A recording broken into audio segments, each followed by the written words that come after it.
It has been a controversial start to the year for Lincoln University President John Mosley and the Board of Curators after the university's Vice President of Student Affairs Monday took her own life. The death of Dr. Antoinette Bonnie Candia Bailey has sparked outrage from LU alumni across the country who now want Mosley to resign. As KRCG 13's Lauren Turman reports, new documentation from Bailey herself identifies Lincoln as, quote, where it started and where it ended. The passing of Lincoln University Vice President of Student Affairs, Dr. Antoinette Bonnie Candia Bailey, has rocked both Jefferson City and university alums. Now, new documents are surfacing from Bailey herself on the day she took her own life, outlining University President Dr. John Mosley as causing, quote, enough harm and mental damage.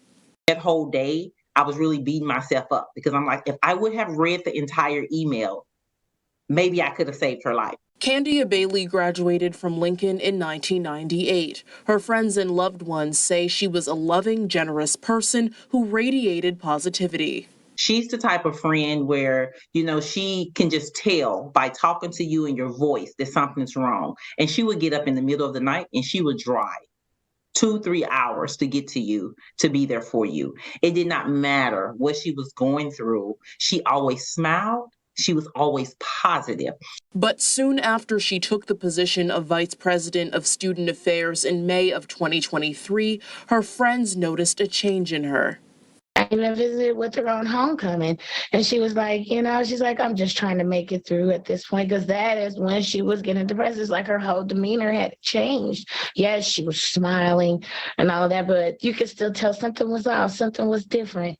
Multiple emails obtained by a friend of Candia Bailey and shared with KRCG shows she sent emails to Mosley and to the Board of Curators outlining Candia Bailey's request for family and medical leave, saying that the relationship between her and Mosley went downhill due to her severe depression and anxiety. Additional emails reveal that when she made complaints about how she was treated to HR and the Board of Curators, the board president wrote a response back to her saying in part, please be advised the Board of Curators does not engage in the management of personnel issues for Lincoln University and will not be taking further action related to this issue.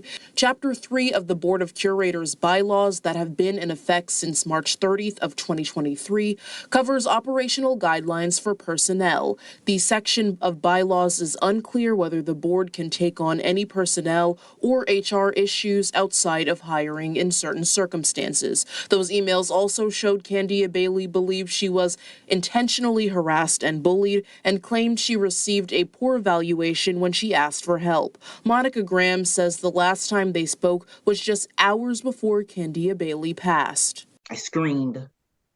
I was in denial. I'm like, no, you have to be mistaken because I just talked to her. I just got an email from her this morning. So I immediately started trying to call her. And of course, there was no answer. So when it was confirmed that it was really true, it was really bad for me. I passed out. I ended up at the doctor. Now, this video is being made to spread awareness, to hold Mosley accountable for his actions, and specifically to call for the immediate removal from his position at our beloved HBCU. Graham, Hill, and many other LU alumni around the country are leading a charge on social media to have Mosley fired as the president of Lincoln and created a hashtag #FireMosley. Leaders of this call to action say they hope Candia Bailey's story will serve as an unfortunate lesson for the president, administration, and Board of Curators. Offer therapy to people. Let people know that therapy is okay. It is okay to have a therapist. It is okay to be strong and still have problems.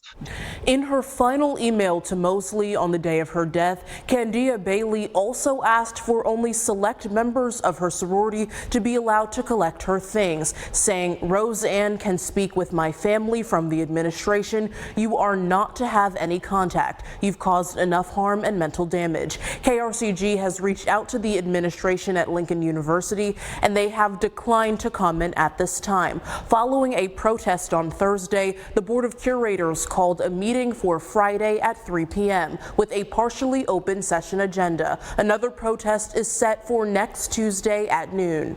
Tensions at Lincoln University continue to mount in the aftermath of the death of the Vice President of Student Affairs, Dr. Antoinette Bonnie Candia Bailey. Students are continuing to protest and seek answers from the university administration. The Board of Curators held a meeting this afternoon following their morning announcement that Lincoln University President John Mosley volunteered to be placed on paid administrative leave as a review of, quote, personnel issues and concerns was conducted.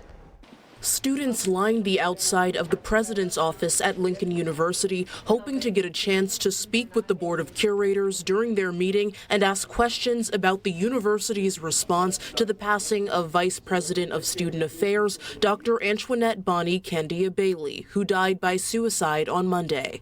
It may not sound like normal democracy, but under the law of personnel matters, we're required to keep those confidential, and so we have to go into closed session. So there's basically no point of us showing up today? No. There's always a point of you guys showing up. LU SGA President Kenlon Washington says they did not get their chance to speak to the board, members closing the open session of the meeting after saying they legally cannot discuss personnel matters publicly. We're just trying to have a conversation just to get some type of answers, or just to be heard, and just for us to be cut out, just for them to just say their names and be like, okay, well, we're having a closed meeting. It was very frustrating. Following the meeting, LU Police Chief Gary Hill answering questions and concerns, asking students for patience and understanding in a difficult time for the university. This is a very volatile situation. This is a volatile situation, and at the end of the day, we will never be able to do her justice by anyone in this room or anyone outside of here by what we do here at Lincoln University, because Bonnie's gone. And I'll put my career on this, that no matter what we tell you guys, no matter what we say, no matter what we do or how we move forward with this university, it is not going to be enough for people. Students began their protest on Thursday, joining others in their call to fire University President Dr. John Mosley. Washington says alumni support has been pouring in, helping protesters buy supplies and food as they stand out in the cold. She wants the administration to know that students will not back down until they see a change. Hopefully we can continue to move forward so they can hear us and understand our frustration, where we're coming from. As far as now, I do want SGA to at least have emergency meetings so we can come together so they can see that we have tried, we sent your letter, where they agree with it or they decline it. We still did some type of help. At least we can say we tried. The third-party review of Mosley will be conducted at the direction of the board over the coming weeks. In the meantime, Dr. Stevie Lawrence, the current provost and vice president of academic affairs, will serve as acting president. Protests are expected to resume on the first day of classes next week. Lincoln University students continue their protest for President John Mosley today with tape over their mouths and shirts that read "Justice for Bonnie." That's the nickname of former Vice President of Student Affairs Antoinette Candia Bailey, who died by suicide 9 days ago. Today they met with the university's acting president, board of curators, and other administrators. But as KRCG 13 Lauren Turman reports, students say they left the meeting with more questions than answers. And Sierra, as you mentioned, the meeting was with Lincoln University's acting president, Dr. Stevie Lawrence, Board of Curators President Victor Paisley, and other members of administration. It was closed to everyone except for students and faculty. Initially, the meeting was only supposed to be for student leaders, but became open to all participating students who say that university officials are not being transparent with them. How do y'all expect us to trust the governing process when there's bias in the governing process within the institution? So we don't trust y'all. There's no transparency. Aya Gibbs and Kenyatta Hampton were two of the more than 24 protesters meeting with Lincoln University's administration and Board of Curators to ask them questions surrounding the death of the former Vice President of Student Affairs, Dr. Antoinette Bonnie Candia Bailey, and press for answers about the university. University's future. We were told that we cannot ask any questions due to personnel matters. So again, like she said, even when we tried to change our questions, they still kind of said that they are not allowed to answer it. And also we had people say no comment, so they chose not to answer it. I'm pretty sure due to the university attorney, who was also present during the meeting, and she was giving them legal advice and telling them not to answer the questions. So we didn't really get any answers. Students say that acting president Dr. Stevie Lawrence and Victor Paisley, president of the Board of Curators, spoke with students who say they feel like they were being steered in the opposite direction of progress. He was saying like we could stay longer and ask more questions. He's willing to like give us his time and stay longer and then end at the meeting at 11:50. Still, like, I don't know, like it's just a lot of people want a lot of things, but it's like no one is really trying to show us instead of tell us.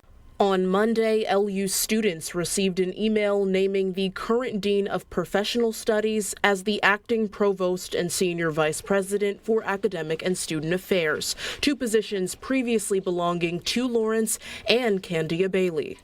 Every time like a student could feel like they're getting close to someone, it's like another situation happens. We lose that person because we really don't feel like we have anybody on our side at all.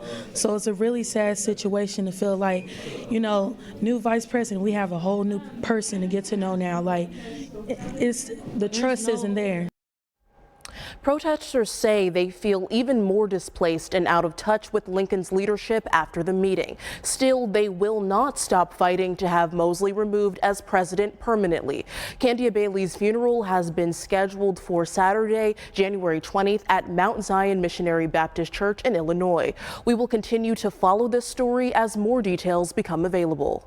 We previously reported the Lincoln University Board of Curators has selected the Lewis Rice Group to investigate personnel issues concerning University President Dr. John Mosley and former Vice President of Student Affairs Dr. Antoinette Bonnie Candia Bailey, who died by suicide on January 8th. Dr. Sherman Bonds, the president of the Lincoln University National Alumni Association, says that since sending the initial letter to the Board of Curators President Victor Paisley on January 9th, he has not heard back from any board members or university administration. He says that when protests began, he discussed student plans and wanted them to only protest peacefully. After hearing from students that Lincoln will provide more mental health counselors and resources to students and staff, KRCG 13 also reached out to the Tompkins Health Center on campus to see how they will be implementing those plans, and they have not yet responded. It's unfortunate that those resources were not prominent for Dr. Bailey's usage. But now there seemed to be a discussion of prevalency in terms of their availability that wasn't there before. The nuance of having compassion and understanding that mental health is a serious concern. Bond says he has not heard any further details on the investigation, but he feels alumni have been excluded from the conversations regarding the future of Lincoln University's administration. Along with the Alumni Association Board, Bonds allocated $1,000 to help students buy gloves, scarves, food, and other necessities for protest. Candia Bailey's funeral was held this morning at Mount Zion Baptist Church in Joliet, Illinois. Attendees and speakers reflected on her advocacy, life of service, and the students she impacted across the country. One friend and former classmate of hers saying, quote, "Let's take a moment whenever you have time this afternoon, in the morning, or before the weekend is over, just to reflect on what Bonnie's legacy means to us moving forward and how do I contribute to that." A celebration this morning of Lincoln University's 158th Founders Day was met with opposition from students still demanding the resignation of the university president over the suicide death of the popular ex-vice president for student affairs. And they finally got an opportunity to ask questions and voice concerns to the Board of Curators. KRCG 13's Lauren Turman was there. United, resilient, we'll conquer all. A day of celebration for Lincoln University. Justice for Bonnie! accompanied by a day of protest. As the university celebrated its 158th Founders Day convocation, students arose and walked out of the ceremony, chanting "Justice for Bonnie" in support of the former Vice President of Student Affairs, Dr. Antoinette Bonnie Candia Bailey, who died by suicide on January 8th. She was a human. It's not about race, it's not about black and white. She was a human at the end of the day. It could have been your loved one. Have some type of compassion or sympathy, because it could have been you. It could have been your child in that predicament. And then as far as for the board of curators, they oversee Dr. Mosley. So to let everything that happened under his leadership and not to hold him accountable, they need to be held accountable too, because you allowed it to happen. He has to answer to the board of curators. Yes. Later, those same students meeting with the board of curators and acting president to voice many concerns and ask questions about the state of the university. As you are going through the selection process, what are the characteristics you see in a leader in the university president? It depends on what you're looking for. But the Lincoln University, I would say we want to make sure we have anyone that we're selecting understands the history of this school and understands what the legacy is all about. Administrators making it clear that they will be more transparent with Lincoln students and provide them with additional health resources. So we have some existing spaces where we can increase student engagement. We have a 1040 break initiative where we don't have classes on Tuesdays, and I believe it's Tuesdays and Thursdays for about a 2-hour block. Dr. Thomas and I are going to work to bolster student engagement and a relaxation period for our students. Those initiatives mentioned are part of a new program called Becoming a Healthier LU that includes mental wellness and physical fitness, and the university could receive a $10,000 grant from the National Institute of Mental Health to support those programs. After speaking with the Board of Curators, students made it very clear that they will keep pressing until they see a significant change on campus.